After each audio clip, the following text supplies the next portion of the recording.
Hello friends, स्वागत है आप लोगों का मेरी यूट्यूब चैनल में। आइए सुनाते हैं आप लोगों को भगवान शिव के ऐसे भक्त की कहानी जो कुल्ला करके जलाभिषेक करते था और भगवान शिव को मांस खिलाता था।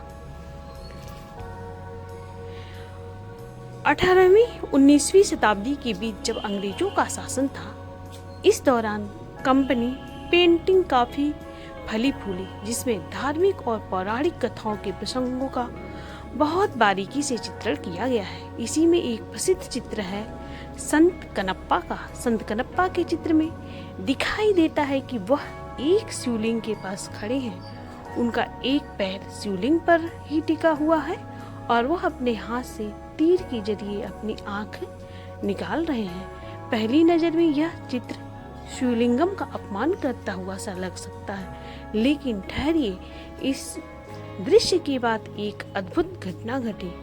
लोक कथा और पौराणिक आख्यान बताते हैं कि इसके तुरंत बाद महादेव साक्षात प्रकट हुए। उन्होंने कनप्पा को अपने गले से लगाया और हाथ पकड़कर अपने शिवधाम ले गए। विश्वास नहीं होता ना, लेकिन कनप्पा की भक्ति सहज सरल भक्ति का सुंदर उदाहरण है। तमिल लोक कथाओं के मुताबिक वह भील परिवार में जन्मे।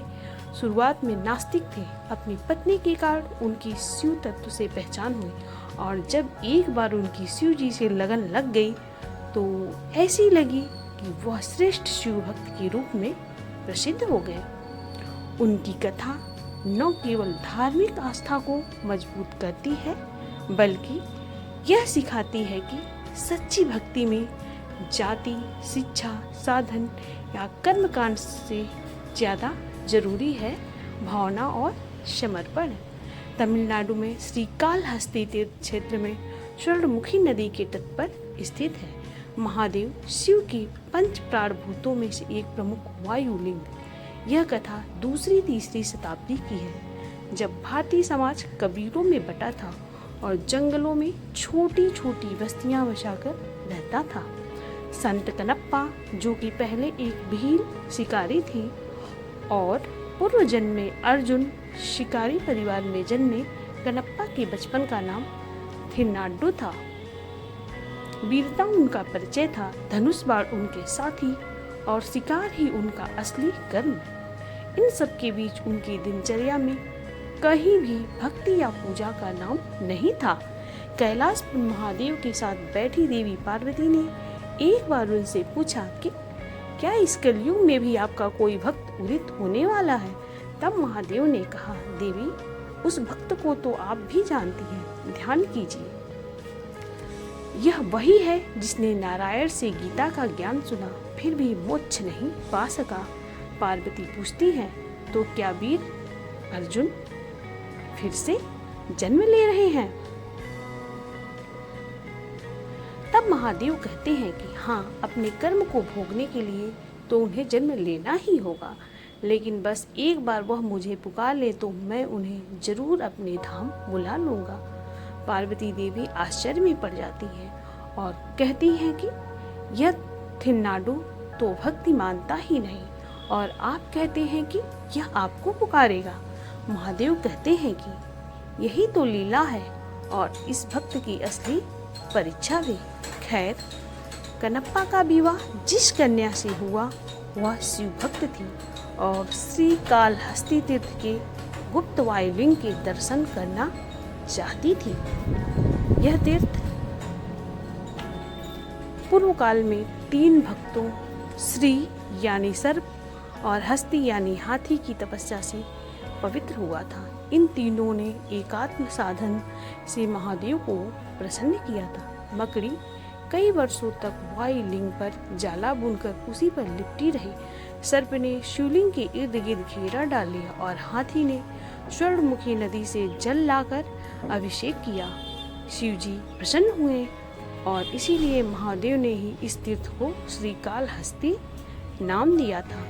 एक दिन थिन्नाडु जब शिकार के लिए निकला तो रास्ता भटकते हुए जंगल में उसी गुप्त स्थान पर पहुंच गया जहां वह श्रीकालहस्ती वायुलिंग स्थापित था।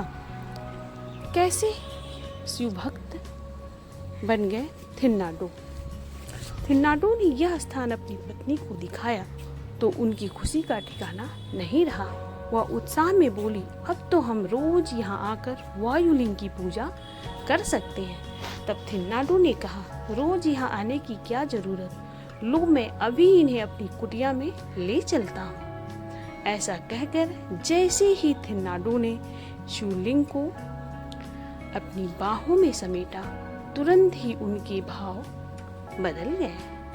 उन्होंने शिव को गले लगा लिया था। अब वह शांत हो चुके थे, इतने कि उन्हें अपनी सांसें, अपने हृदय गति, अपना रक्त प्रवाह सभी कुछ सुनाई देने लगा। संसार में आने वाली हर आवाज एक सकारात्मक गूंज में बदल गई और थिन्नाडो के मुख से ओम का नाद निकल पड़ा। यही वह पल था जब थिन्नाडो बदल गया। वह नास्तिक से आस्तिक हो गया। उसे चारों ओर शिव तत्व के दर्शन होने लगे। पेड़ों में, फलों में, फूलों में, भंवरों में, नदियों, झीलों और हवा में भी सब शिव ही शिव। मन में इतना अनुराग जगने के बाद भी थिन्नाडो था तो एक भील ही। उन्होंने कभी वेद पुराण या पूजन विधि का ज्ञान नहीं लिया था, लेकिन उनमें भगवान शिव के प्रति जो श्रद्धा थी वह अलौकिक थी। वे जंगल में शिकार करते और फिर शिवलिंग की पूजा अपने ही निराले ढंग से करने लगे। कुछ इस तरह शिव पूजा करते थे थिन्नाडो ने पूजा की कोई पारंपरिक विधि नहीं अपनाई। उन्होंने नियम बना लिया था। वह पहले शिकार करते थे, फिर मांस को पकाते थे और उसे लेकर अपने शिव के साथ बैठ जाते और शिव जी को अपने हाथों से मांस खिलाते थे। एक दिन तो ऐसा हुआ कि थिन्नाडो के हाथों में पके हुए मांस का दोना था। वह शिव जी को खिलाने जा रहे थे, लेकिन फिर उन्होंने देखा कि शिव जी के लिए जल भी लेना होगा। थिन्नाडो ने अंजुली में जल लिया। वह सारा टपक गया। पत्ते का दोना बनाकर पानी भरा, लेकिन वह वायुलिंग तक पहुँचते पहुँचते बह गया। तब कोई उपाय न देख थिन्नाडो ने मुंह में पानी भर लिया और मांस का दोना लेकर वायुलिंग के पास पहुंचा। उसने मुख में भरे जल को शिवलिंग पर उगल दिया और बड़े ही प्रेम से शिव जी को मांस खिलाने लगा। कहने लगा, खाओ शंकर जी, बहुत स्वादिष्ट है। मैंने बहुत दूर तक दौड़ाकर इस हिरण को मारा है और खुद आपके लिए इसे पकाया है। इस तरह वह बार बार शिव जी से प्रार्थना करने लगा। थिन्नाडो को यही प्रार्थना आती है तो वह अपने तरीके से वही कर रहा था। उस वायुलिंग की पूजा एक महर्षि भी किया करते थे और उन्होंने उस लिंग को सभी से छिपा रखा था ताकि कोई और दुर्लभ दिव्य लिंगम तक न पहुंच सके। उस दिन उन्होंने थिन्नाडो को इस तरह शिवलिंग को मांस का प्रसाद खिलाते देखा तो बहुत क्रोधित हो गए और अनर्थ अनर्थ कहकर चीखने लगे। महर्षि ने क्यों दिया थिन्नाडो को दंड? थिन्नाडो ने उनकी आवाज सुनी तो कहने लगा, मैं अपने प्रिय शिवा को गर्म गर्म भोजन खिला रहा हूँ, आप अनर्थ अनर्थ क्यों कह रहे हैं? यह सुनकर वह महर्षि और क्रोधित हो गए और उन्होंने थिन्नाडो को अपने शिष्यों से बंदी बनवा लिया। फिर उसे दंड देने का आदेश दिया। थिन्नाडो शिवा शिवा कहता रहा और सारा दर्द सहता रहा। इसी बीच एक कोड़ा थिन्नाडो की आंख पर लगा।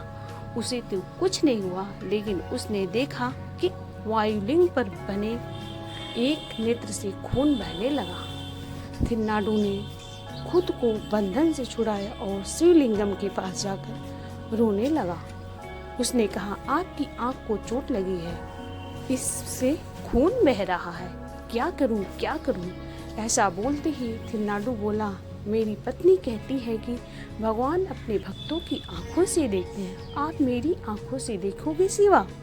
ऐसा कहते कहते थिन्नाडो ने तीर भोंककर अपनी दाईं आंख निकाल दी और शिवलिंगम की आंख वाली जगह पर लगा दी। शिवलिंग ने थिन्नाडो की आंख स्वीकार कर ली और शिवलिंग पर उसकी पतली पुतली चारों ओर घूमने लगी। लेकिन तभी थिन्नाडू ने देखा कि दूसरी आंख से भी खून निकल रहा है।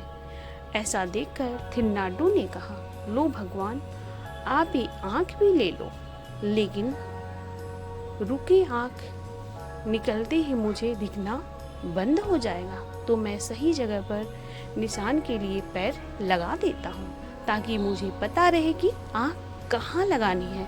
बस मैं थोड़ी देर के लिए ही आप पर पैर लगाऊंगा, आंख लगते ही पैर हटा लूंगा। ऐसा कहकर भक्त थिन्नाडू ने शिवलिंग पर आंख वाली जगह पर पांव रखा और अपनी दूसरी आंख भी निकालने लगा। उसने जैसे ही तीर आंख में चुभाया, तभी वायुलिंग ने निकले एक हाथ ने उसका हाथ पकड़ लिया। थिन्नाडू ने चेहरा उठाकर ऊपर देखा तो एक दिव्य प्रकाश धरती से लेकर आकाश तक फैला हुआ था। इसके बीचों बीच महादेव अपने साकार स्वरूप में सामने थे। उसके साथ देवी पार्वती थी। वायुलिंग की पूजा करने वाले महर्षि यह सब देखकर चकित रह गए और थिन्नाडू के पैरों में गिर पड़े। महादेव ने थिन्नाडू से कहा, मैंने तुम्हारा अभिषेक, तुम्हारा प्रसाद, तुम्हारे आंखें सब कुछ स्वीकार कर लिया है। मैंने तुम्हें ही स्वीकार कर लिया, या यूं कहो तुमने मुझे स्वीकार कर लिया। अब तुम मेरे हो, मैं तुम्हारा हूँ। तुमने मुझे अपनी आंखें दान कर दी, इसलिए आज से तुम्हारा नाम भक्त कनप्पा होगा। तमिल में आंखों के लिए कन्नु शब्द का प्रयोग किया जाता है। उन्होंने कनप्पा को बताया कि पिछले जन्म में तुम अर्जुन थे, मैं ही किरात रूप में तुम्हारे पास आया था और तुम्हारे संस्कृत धनुर्धर होने का अहंकार को तोड़ा था। तब तुमने मुझसे मोक्ष मांगा था, लेकिन तुम्हारे महाभारत में होने वाले प्रारब्ध के कारण वो तुम्हें मैं नहीं दे सका और इसी समय की प्रतीक्षा करने के लिए कहा था। अब वो समय आ गया है कनप्पा, अब तुम मेरे साथ शिवलोक चलो। और ऐसा कहकर भगवान शिव अपने उस भोले भील भक्त को अपने हाथ पकड़कर अपने साथ शिवलोक ले गए।